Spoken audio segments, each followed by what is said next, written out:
Trump's been willing to go after. We need straight answers.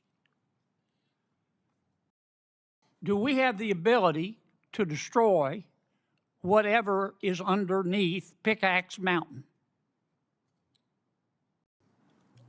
Senator, a lot of our capabilities are classified, but if anybody in the world can reach anything on God's green earth, it's the United States military, the most powerful military in the world. John Kennedy wasn't looking for another political speech. He wanted one thing, a straight answer. And when the Pentagon couldn't give him one on Iran's nuclear program, the hearing took a dramatic turn. In the war between Russia and Ukraine, who do we want to win? Sir, I want Ukraine to win. Is Russia America's friend? I'm sorry, sir, I couldn't quite hear your question. Is Russia America's friend? I think that depends on your definition of friend. I think it's a complicated relationship. But no, I don't think they're our friends. Thank you. If we could cut off Russia's cash flow,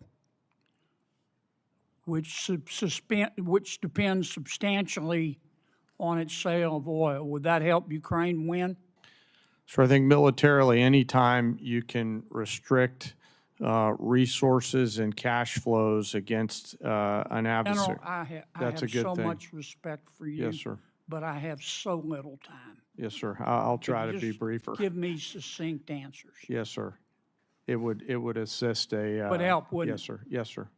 Okay.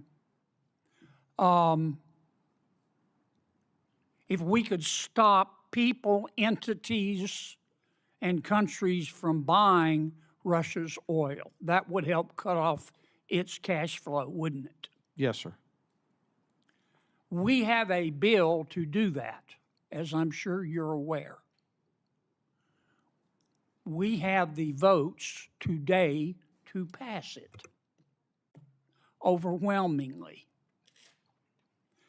I also have enormous respect and admiration for our majority leader, Senator Thune. But I hope everybody on this panel will today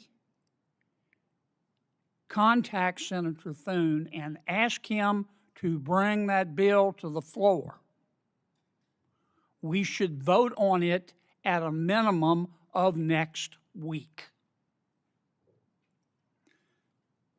Some of my colleagues, General, want America to just stop in Iran. In the blockade, bring all of our warriors home. What would be the consequences of that, in your estimation? Sir, I think termination criteria is always a political decision. However, I assess that Iran will continue to be a challenge moving forward, so we have to be thoughtful Will about they that. put tolls on the strait? I don't know, sir. That's a decision that's a hypothetical and will depend on what happens It's not in the future. hypothetical. We've got a blockade to stop them. We do, sir. That's General, putting I want you economic to look pressure me in on the eye. Iran. I'm not asking you for, I'm not trying to get you in trouble. I know your advice to the president is private, but this is serious as 4 heart attacks and a stroke. Now, what happens if we come home and end the blockade to the world? Sir, Iran has the potential to continue to be a threat, and we will need to prepare military Will they options to toll do the that. strait? Sir, that's a hypothetical question, and I don't know the answer to that. Oh, it's not hypothetical. We come home. It's not going to be hypothetical. You know that, General, and I do too. And I appreciate your discretion, but we're down to it. We need some hard answers and some straight talk. What'll happen, Pete? Senator, I would agree with the chairman, but the likely outcome is they would try to impose their will on the waterways in ways that the world would not like. Call it a toll, call it a fee, call it an exchange, call it control. They would do something that they would try to hold it at issue. Yes, sir. Would they try to commence development again of a nuclear warhead? Part of the reason President Trump had to have the courage to do what he did after Midnight Hammer is that they didn't give up their ambitions even though their nuclear sites had been obliterated. So this is a regime hell-bent on nuclear ambitions, and Guys, President Trump's been willing to go after it. We need straight answers. Do we have the ability to destroy whatever is underneath Pickaxe Mountain? Senator, a lot of our capabilities are classified, but if anybody in the world can reach anything on God's green earth, it's the United States military, the most powerful military in the world. It's all about options and trade-offs. All right. I'm going to take a little extra time because others got it, Madam Chair. I won't abuse it. Secretary, are shrimpers farmers?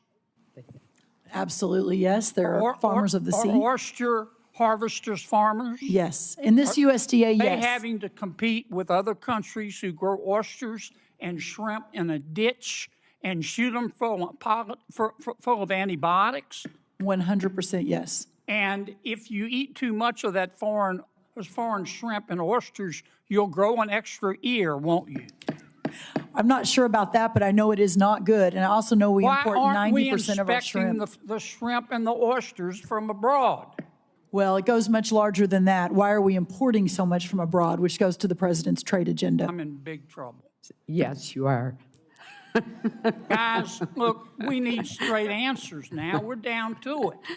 One of the most revealing moments from this hearing came when Senator John Kennedy repeatedly pressed Defense Secretary Pete Hegseth and military officials with a simple message: we need straight answers. Kennedy started by shifting to Russia's war against Ukraine, asking whether cutting off Russia's oil revenue would weaken Moscow's ability to continue the war. The witnesses agreed that restricting Russia's cash flow would hurt its military, and Kennedy used that point to push for stronger sanctions on countries still buying Russian oil. But the exchange became much more intense when the discussion turned to Iran. Kennedy wanted clear answers about what happens if the United States ends its military pressure and blockade against Iran. Instead of getting direct predictions, he repeatedly heard cautious responses that described the situation as hypothetical. That frustration became obvious when Kennedy interrupted, insisting that this wasn't an academic exercise because decisions made now could shape security in the Middle East for years. When Hegseth finally answered, he argued that Iran would likely try to reassert control over key waterways if pressure were lifted, and maintained that Iran continues to pursue nuclear ambitions despite previous U.S. military strikes. Kennedy then asked perhaps the biggest question of the exchange: does the United States actually have the capability to destroy Iran's deeply buried nuclear facilities? Hegseth stopped short of giving a direct operational answer, saying many military capabilities remain classified, but insisted that if any military in the world could reach such targets, it would be the United States. That careful response didn't fully satisfy Kennedy, who ended the exchange with a line that captured the mood of the hearing. "Guys, look, we need straight answers now. We're down to it." The exchange highlights a broader issue that goes beyond partisan politics. Members of Congress are responsible for overseeing military operations, especially when they involve the possibility of a wider regional conflict. When lawmakers feel they're receiving broad talking points instead of direct answers, it raises questions about transparency and accountability in national security decision-making. Whether viewers agree with Kennedy or with the administration's cautious approach, the hearing underscored a tension that appears repeatedly in congressional oversight. Elected officials demanding certainty, while defense leaders often respond with carefully worded answers designed to protect classified information and preserve military flexibility. That's why this exchange stood out. It wasn't just about Iran. It was about whether Congress is getting the clear information it believes it needs before decisions with enormous consequences are made.